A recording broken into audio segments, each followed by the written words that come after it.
Hello guys, मेरा नाम है शिल्पा और आज हम पढ़ने जा रहे हैं क्लास 6 हिस्ट्री का chapter 10 new empires and kingdoms. तो चलिए देखते हैं इस चैप्टर में हम क्या क्या पढ़ेंगे।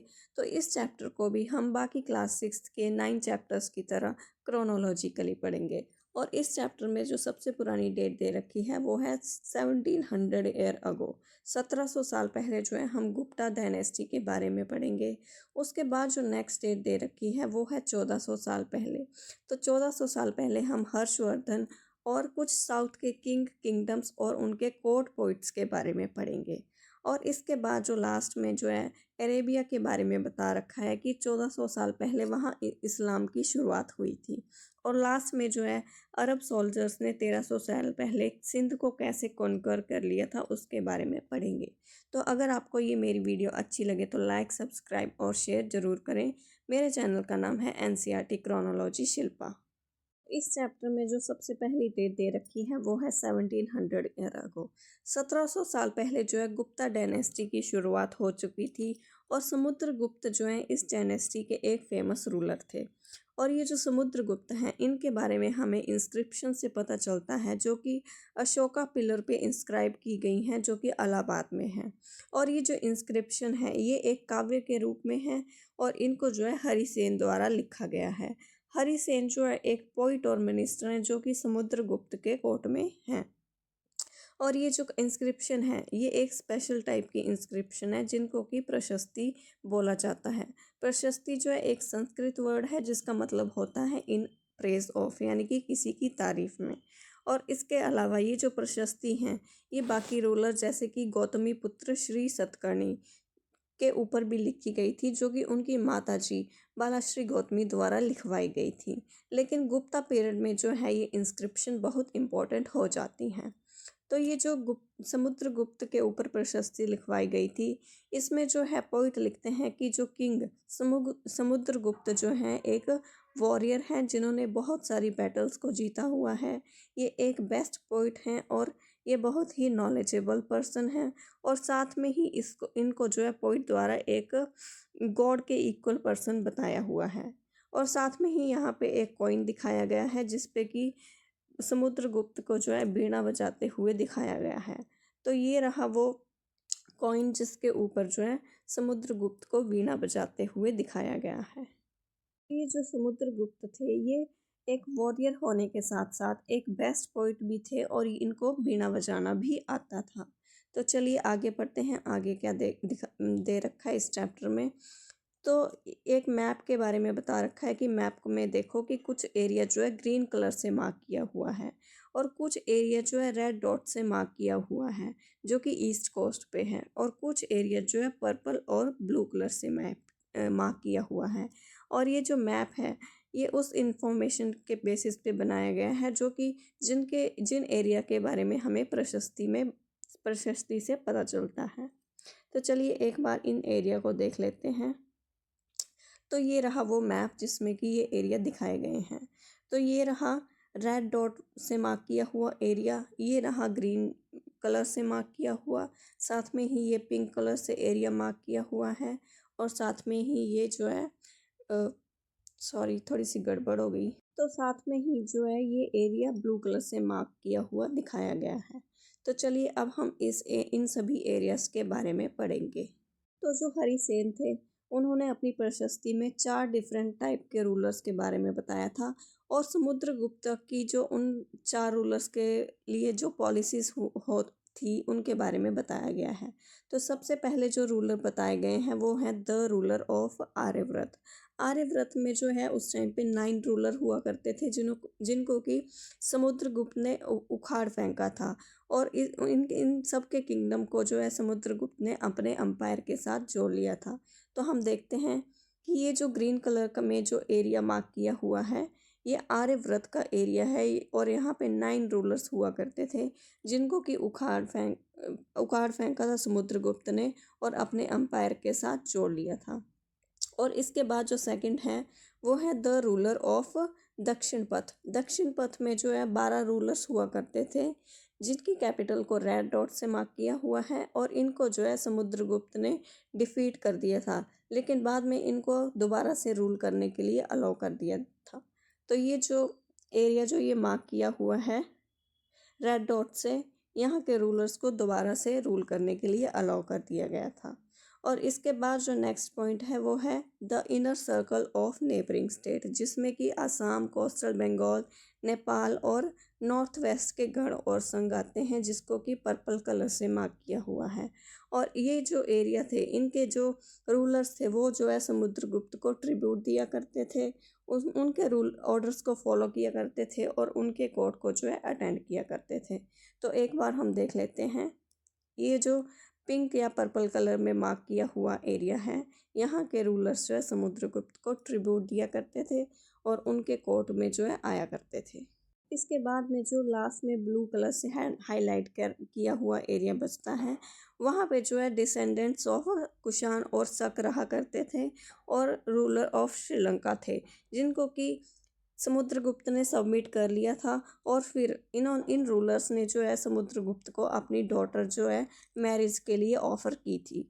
इसके बाद जो एरिया प्रयाग और उज्जैन और पाटलिपुत्र का बताया हुआ है, जो कि उस टाइम पे गुप्ता एम्पायर के अंडर हुआ करता था।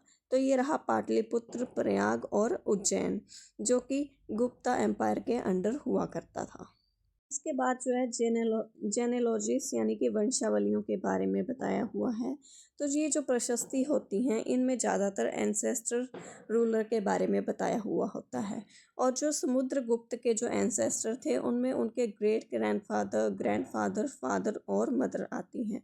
तो इन प्रशस्ति से या फिर वंशावली से हमें पता चलता है कि जो समुद्रगुप्त की माताजी थी, उनका नाम कुमार देवी था और वो जो है लिच्छवी गण को बिलोंग करती थी। लिच्छवी गण वही गण है जिसको कि लॉर्ड महावीर, जो कि जैन के 24वें तीर्थंकर थे, वह बिलोंग करते थे। और इनकी जो फादर थे चंद्रगुप्त, वो फर्स्ट रूलर थे जिन्होंने महाराजा अधिराज की उपाधि को धारण किया था। और इसके बाद समुद्रगुप्त जो थे, इन्होंने भी महाराजा अधिराज की उपाधि को धारण किया था। और इनके जो ग्रैंडफादर और ग्रैंडफादर थे, उन्होंने जो है सिर्फ महाराजा की उपाधि को धारण किया था। और समुद्रगुप्त के बाद जो उनके सन होते हैं, जिनका नाम चंद्रगुप्त टू होता है, उनके बारे में हमें इंस्क्रिप्शन और कॉइन से पता चलता है। इन्होंने जो है वेस्टर्न इंडिया में अपनी एक्सपेडिशन को भेजा होता है, जिसमें कि इन्होंने लास्ट में जो शक रूलर बच रहे होते हैं, उनको डिफीट कर देते हैं। और बाद में हमें ये भी पता चलता है कि इनके जो कोर्ट में है बहुत सारे नॉलेजेबल पर्सन रहा करते थे, जिनमें कि कालिदास, जो कि एक पोइट थे, आर्यभट्ट जो कि एस्ट्रोनॉमर थे, वो रहा करते थे। ये जो चंद्रगुप्त टू थे, इन्होंने जब लास्ट में बचे हुए शकों को हराया था, तो इन्होंने उस विक्ट्री को मार्क करने के लिए एक एक जो कैलेंडर जो कि 58 BC से चला आ रहा था, उसका नाम चेंज करके इन्होंने अपने नाम पर रख दिया था और उसको विक्रम संवत कह के बुलाने लगे थे। और साथ ही में इन्होंने जो है विक्रमादित्य की उपाधि को भी धारण किया था। अब ये तो हो गई 1700 साल पहले की बात। इसके बाद जो नेक्स्ट टाइम पीरियड है वो है 1400 साल पहले का, जबकि हर्षवर्धन के बारे में हम पढ़ेंगे। तो हर्षवर्धन जो है 1400 साल पहले जो है रूल कर रहे थे और इनके जो कोर्ट में पोइट था, उनका नाम था बाणभट्ट।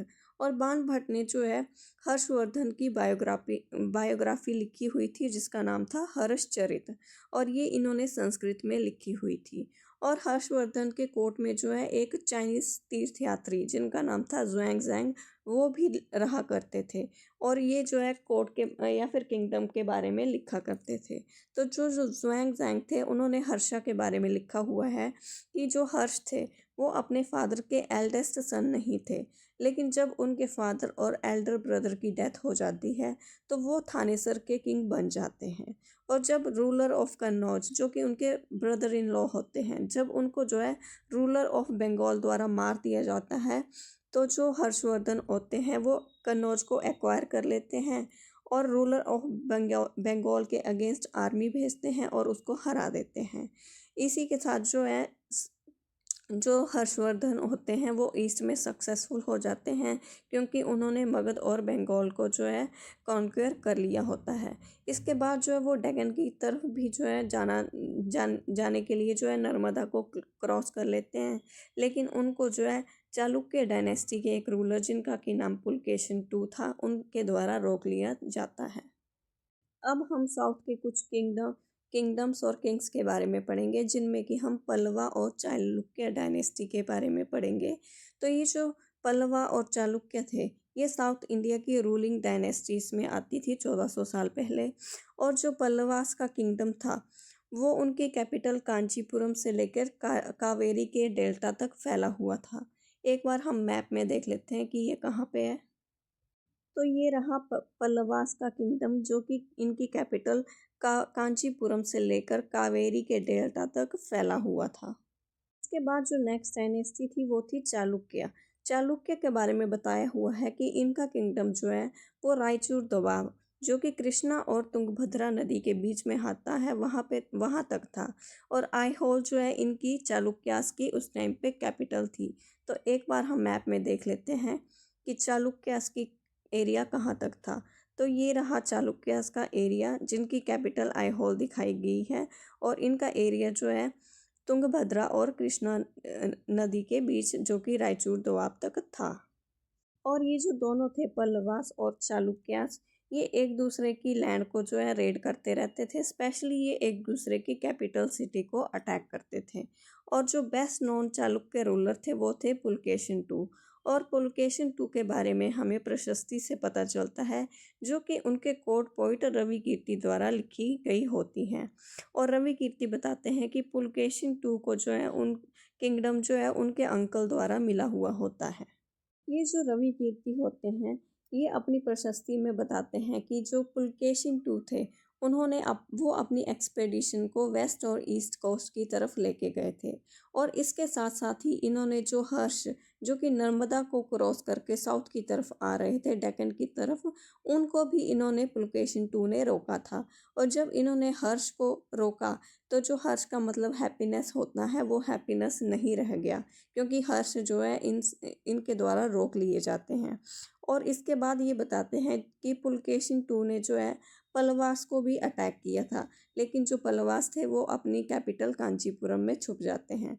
तो ये जो चालुक्यास होती हैं, इनकी जो विक्ट्री होती है वो शॉर्ट लिव्ड होती है, क्योंकि उस टाइम पे जो है राष्ट्रकूट और चोला डायनेस्टीज जैसे जो किंगडम थे वो भी पावरफुल होते जा रहे थे।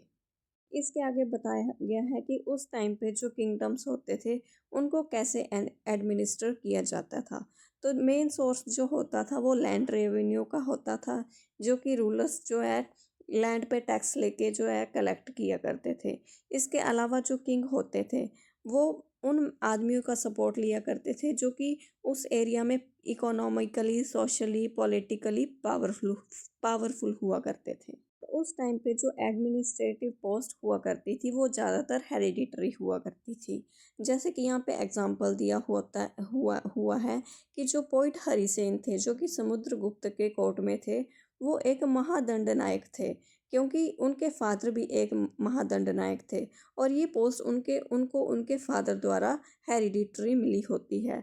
और महादंड नायक होने के साथ साथ वो जो है एक कुमार अमात्य भी थे, जिसका मतलब होता है इम्पोर्टेंट मिनिस्टर। और इम्पोर्टेंट मिनिस्टर होने के साथ साथ वो एक संधि विग्रहक भी थे, जिसका मतलब होता है minister of war and peace. इसके अलावा जो है लोकल एडमिनिस्ट्रेशन में जो है और भी आदमी हुआ करते थे, जिनमें कि नगर श्रेष्ठी हुआ करते थे, जो कि चीफ बैंकर और मर्चेंट हुआ करते थे सिटी के। सरथवाहा हुआ करते थे, जो कि मर्चेंट कारवांस के लीडर हुआ करते थे।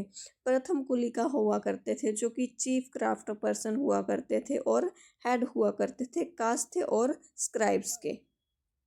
अब आगे जो है असेंबलीज के बारे में बताया हुआ है कि हमें पल्लवास की इंस्क्रिप्शन से जो है लोकल असेंबलीज के बारे में पता चलता है।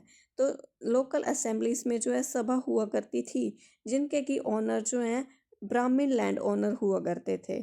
और इनके अंडर जो है कुछ सब कमेटीज काम किया करती थी, जो कि irrigation, agriculture, road making, local temples, इन सभी चीज़ों के लिए देख रेख किया करती थी। और सबा के अलावा जो है उर नाम की एक विलेज असेंबली हुआ करती थी, जिनके की ओनर्स जो है ब्राह्मण के अलावा और लोग हुआ करते थे। और इन दोनों सबा और उर के अलावा जो है नगरम हुआ करता था, जो कि मर्चेंट की ऑर्गेनाइजेशन हुआ करती थी, जिसको कि रिच और पावरफुल लैंड ओनर्स और मर्चेंट द्वारा जो है कंट्रोल किया जाता था।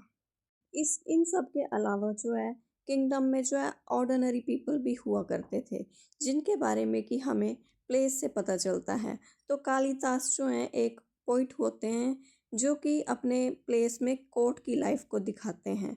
और इनके प्लेस से हमें ये पता चलता है कि जो किंग और ब्राह्मण होते हैं वो संस्कृत बोला करते थे उस टाइम पे। और इन दोनों किंग और ब्राह्मण के अलावा जो आम जनता हुआ करती थी वो प्रकृत में बात किया करती थी।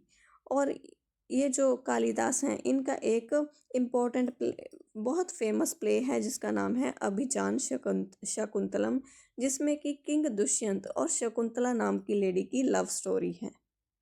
इसके बाद जो है एक चाइनीज पिल्ग्रिम यानी कि चाइनीज तीर्थयात्री जिनका कि नाम फाजियान होता है, वो उस टाइम पे अनटचेबल्स जो लोग माने जाते थे उनके बारे में बताते हैं कि ये जो अनटचेबल्स हुआ करते थे ये उस टाइम पे सिटी की आउटस्कर्ट में रहा करते थे। और जब भी एक अनटचेबल मैन जो है टाउन या फिर मार्केट में एंटर करता था, तो उसके हाथ में एक वुड का पीस हुआ करता था जिसको बजाते हुए वो आता था, ताकि जो भी लोग इसकी आवाज़ सुने तो वो इससे दूर हो जाएं, क्योंकि वो अनटचेबल्स समझे जाते थे उस टाइम पे।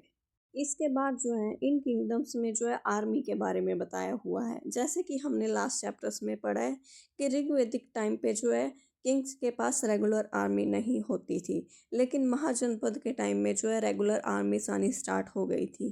तो जैसे कि पहले के रूलर्स के पास जो है आर्मी में जो है elephant, chariots, cavalry, foot soldiers हुआ करते थे, वैसे ही आज के राजा के टाइम पे भी ये सब हुआ करता था। लेकिन इसके अलावा जो है इनके पास मिलिट्री लीडर्स हुआ करते थे, जो कि किंग्स को ट्रूप्स प्रोवाइड करते थे जब भी उन्हें वो चाहिए होते थे। और इनको जो है रेगुलर सैलरीज नहीं दी जाती थी, ये जो मिलिट्री लीडर हुआ करते थे। रेगुलर सैलरी की जगह इनको जो है लैंड ग्रांट ऑफ लैंड दी जाती थी, जहाँ से ये रेवेन्यू कलेक्ट करते थे, जिस रेवेन्यू से जो है ये सोल्जर और हॉर्सेस को मेंटेन करके रखा करते थे। और जब भी किंग को जो है आर्मी की ज़रूरत पड़ती थी तो ये उनको दिया करते थे।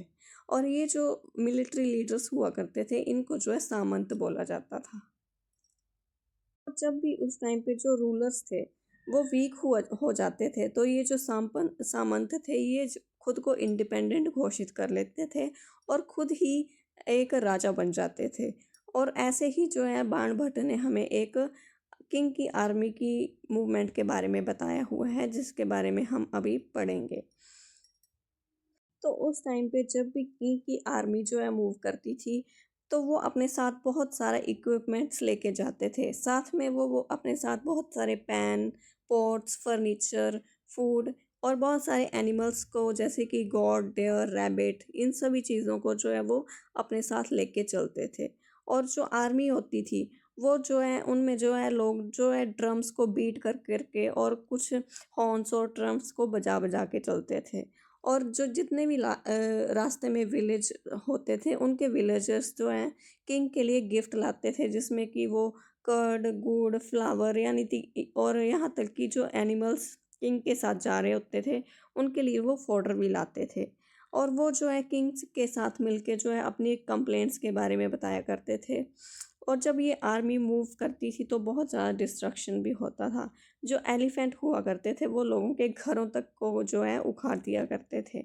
और बाणभट्ट जो हैं वो बताते हैं कि जब ये आर्मी चलती थी तो whole world was swallowed in dust, पूरा जो जितनी भी दुनिया होती थी आसपास की वो सारी डस्ट से भर जाती थी।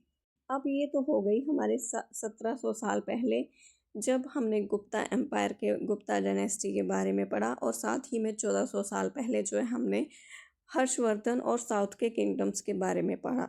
तो जब इंडिया में इतना सब कुछ हो रहा था तभी 1400 साल पहले जो है अरेबिया में, जो कि एक डेजर्ट है, वहाँ के अरब्स मर्चेंट्स और सेलर जो हुआ करते थे वो जो है सी ट्रेड में जो है उनका बहुत इम्पोर्टेंट रोल हुआ करता था। इंडिया और यूरोप के बीच में जो भी सी ट्रेड हुआ करता था।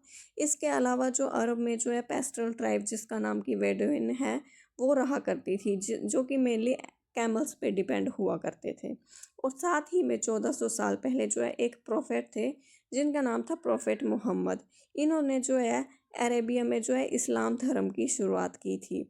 और इनका मेन जो टीचिंग्स थी वो ये थी कि सभी इक्वल हैं और वन सुप्रीम गॉड है। और साथ ही में एक वर्स जो है इधर दे रखी है जो कि इनकी इस्लामिक हॉली बुक जिसका कि नाम कुरान है उसमें दे रखी है। और ऐसा बताया जा रहा है कि ये जो इस्लाम है ये कुछ ही सालों में जो है नॉर्थ अफ्रीका, स्पेन, ईरान और इंडिया में स्प्रेड हो जाता है। और ये जो अरब सेलर्स जो इंडिया आया करते थे वो इस नए धर्म को अपने साथ इंडिया लाए। और 1300 साल पहले जो है अरब सोल्जर्स जो कि इधर से आए थे, इन्होंने जो है सिंध जो कि प्रेजेंट डे पाकिस्तान है उसको कन्क्वर कर लिया था। तो अगर आपको मेरी ये वीडियो अच्छी लगे तो लाइक, सब्सक्राइब और शेयर ज़रूर करें। Thank you.